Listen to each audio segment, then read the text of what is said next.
Bismillahirrahmanirrahim. Assalamu alaikum everyone. In Sunan Abi Dawud, hadith number 2345, our Prophet ﷺ is reported to have said, "How good is the believer's meal of dates shortly before dawn."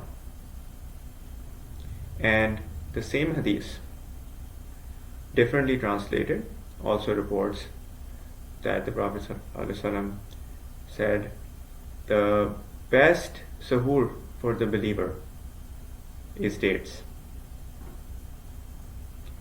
In this presentation, I am going to illustrate to whatever extent I have been able to identify with the wisdom in this hadith, which summarily admonishes us that we should eat dates and drink water at suhoor and not take anything else. That is what I have come to understand. Presently, if you were to read any book written by a scholar of nutrition introducing his discipline to the layperson, I'll make a recommendation. I would recommend This Nutrition Business by John Yadkin.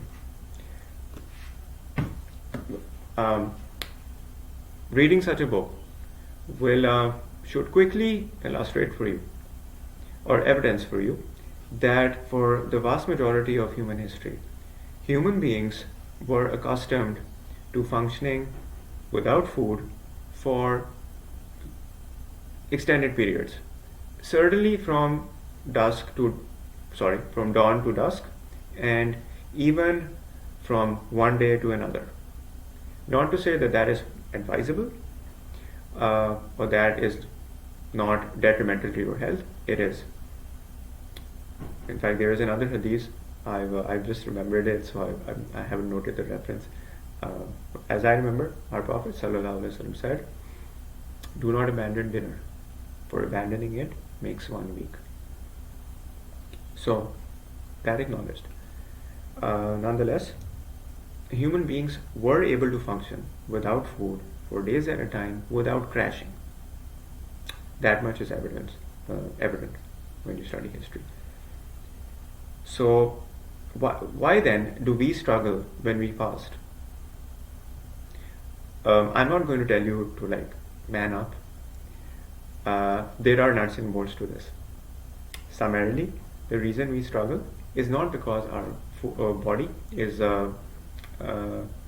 malfunctioning because of the lack of food. It is malfunctioning, but it is malfunctioning because of the lack of water. Now, why this has to do with a basic concept that any physiology student knows about. It's called homeostasis. And homeostasis here means keeping the biochemistry of the body stable.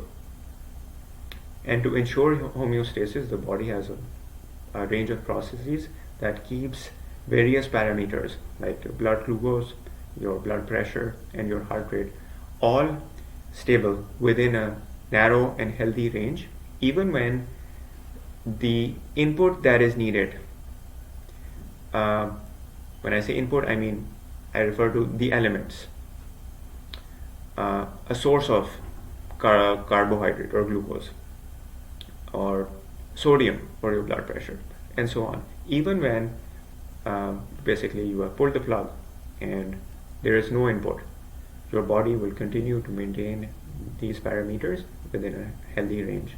That is homeostasis. But homeostasis is very much contingent on your hydration status, which here means that in an average man who weighs 70 kgs, there will be 5 liters of blood, and any loss in water translates into a reduction in that blood volume. So as soon as we stop drinking water, that blood volume starts to reduce. And once it starts to reduce, the first thing that happens is that your heart has to beat harder and faster to ensure that the blood is being circulated around the body. And that is the first of the many ways that fasting compromises your functioning because of the lack of water, and which translates into reduced blood volume and so on. Before I proceed to the next segment, one thing I want to clarify is that if this is the case, that fasting is made intolerable by the fact that with every passing hour, we are becoming dehydrated, then why do people feel hungry? Well, that's another homeostatic process. That there are chemicals in the body like serotonin, and dopamine, which determine whether you are going to seek out food or whether your body is going to function in a manner that is becoming of an addict. And again, dehydration leads to a chain of reactions in your body that cause the depletion of serotonin. One of the ways that serotonin is depleted from your body is if your heart begins to race. And if you are fasted and you are in a dehydrated state, your heart will race anytime. If you lay down for a little while and then you get up, you will notice that your heart begins to race. That's too much science to explain why it's too much science for this presentation, but just to clarify. If you are feeling overwhelmed with hunger in the closing hours of your fast, you are not hallucinating. You are feeling hunger. But the reason you're feeling hungry is not because your body needs food. It's because the lack of water has caused it to malfunction. Presently, returning to the objective of the presentation, I want to illustrate that there are certain foods which, while they are otherwise perfectly healthy, more than that, they are the foods that the omission of which will ensure that our diet is inadequate very quickly. If those same foods, or food items I should say, are taken at Suhoor, they will in fact make your fast more intolerable because they dehydrate you, or at least they cause a demand for water in your body, so you are overcome either with dehydration or with thirst. And I will shortly illustrate that. Of the three food items that I'm going to discuss, the first is something that is basically known to any educated person, the relationship of dehydration with these foods: tea and coffee. Tea and coffee, here, I'm going to read out from something I marked in the Penguin Encyclopedia of Nutrition, same author. Caffeine is a diuretic. Drinking tea or coffee therefore produces a greater volume of urine than would be produced by the same volume of water. So like I said, almost any educated person knows that drinking tea and coffee, they cause water to get flushed out of your system, and if you're going to fast, it's going to make you dehydrated. The second food item is salt. Now, as I understand, the baseline requirement for salt in a human being is from 1 to 2 grams daily. And this is when in the temperate seasons, like presently, when none of us are perspiring. None of us are sweating. Actually, nobody are perspiring, but nobody is losing large volumes of salt through sweat. In this time, if you consume anything more than the required 1 to 2 grams, then your body, I don't believe that is necessarily unhealthy, but your body, it has to dispose of the excess, and your kidneys work to do that, and in healthy people that is perfectly doable, provided that if whatever excess salt that you have taken is matched by an increase in the volume of fluid that you are ingesting. Because, like, suppose for a moment that you were to ingest a gargantuan amount of salt, and you somehow managed to keep it down. Okay, humor me here. Basically, salt has the properties of an emetic, that is a substance that causes vomiting.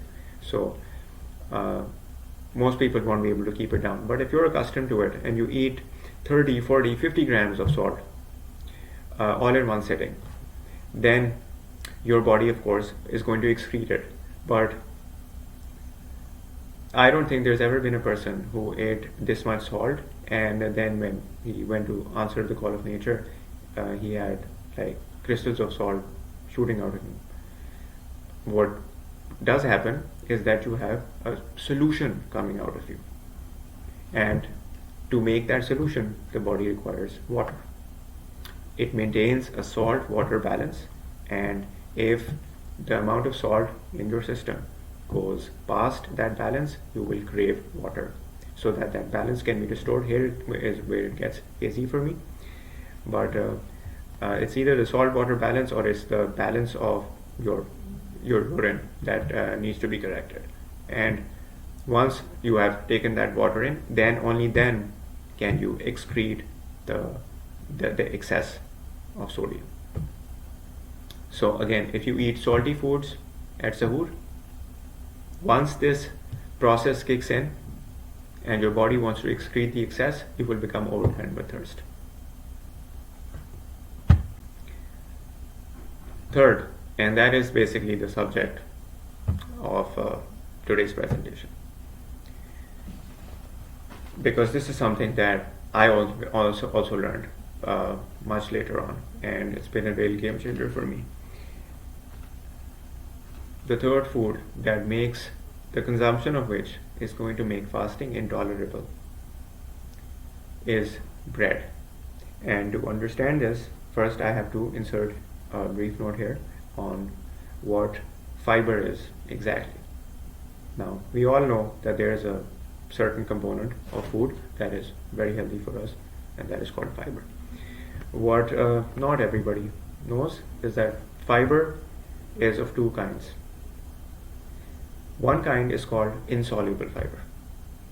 The other kind is called soluble fiber. And while they are similar in their constitution, they have very, very different actions on the body.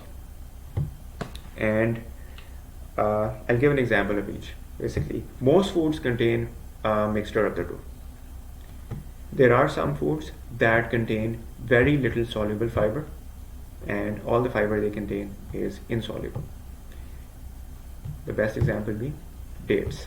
Dates have almost no soluble fiber in them. And a good example of a food in which the ratio of soluble fiber is very high is whole grains. Now here's the thing. If you eat a food that has a large amount of insoluble fiber in it, once you eat that food and the food reaches your intestine, the fiber isolates, and however, it's insoluble. It doesn't mix with the water. And the function of insoluble fiber basically is that it pushes food and water through your intestine. So if you've ever been to a good physician, if you have gastritis or something and you're having loose motions, a good physician will tell you that avoid foods that have insoluble fiber in them, like nuts, because that is what insoluble fiber will further aggravate the passage of things through your intestine. Soluble fiber does something that is a little bit different.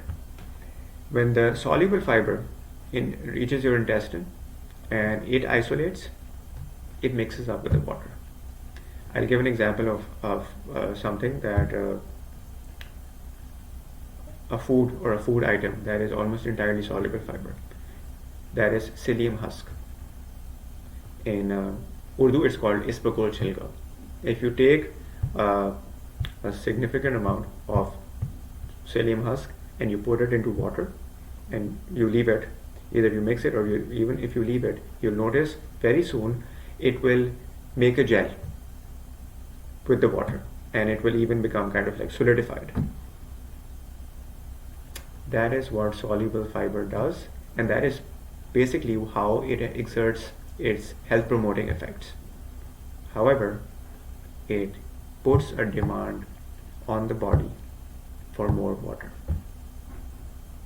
It's the same thing. If you take kernels of grain like porridge and you cook them, they will gel up. They will take the water in and they will expand. If you take a food that has a lot of soluble fiber in it, like whole grains, at Suhoor, where is the demand for the water going to be met? I learned this the hard way. I knew that eating dates was the recommended route, but I was very sick for a period in between and I couldn't eat fruit. So rather than doing the sensible thing, which is if you can't eat fruit, you can drink milk, I tried to basically optimize, and I would eat bread and I would drink milk alongside, and the fasts were unbearable. It didn't matter how much fluid I took, basically. And another thing here is that if you drink fluid with a food while you're eating a food that has soluble fiber in it, you will very quickly establish a ceiling on how much fluid you can ingest, because it won't get taken up. It will get bound up with the soluble fiber in the food in your intestine, so it won't get taken up the same way. This has more to do with what you should or should not be eating at iftar time, and for that I'll ask that you listen to my companion piece, The Common Culprits at Iftar. Here I'll sum up. All you're required to do to make your fast tolerable is have a large volume of fluid, water or milk, something that doesn't contain fiber in it, and eat either dates or some fruit that is of a very similar constitution, like figs or grapes. They actually, insoluble fiber, it actually facilitates hydration. It causes the water to get taken up in your intestine. And that's it for this presentation.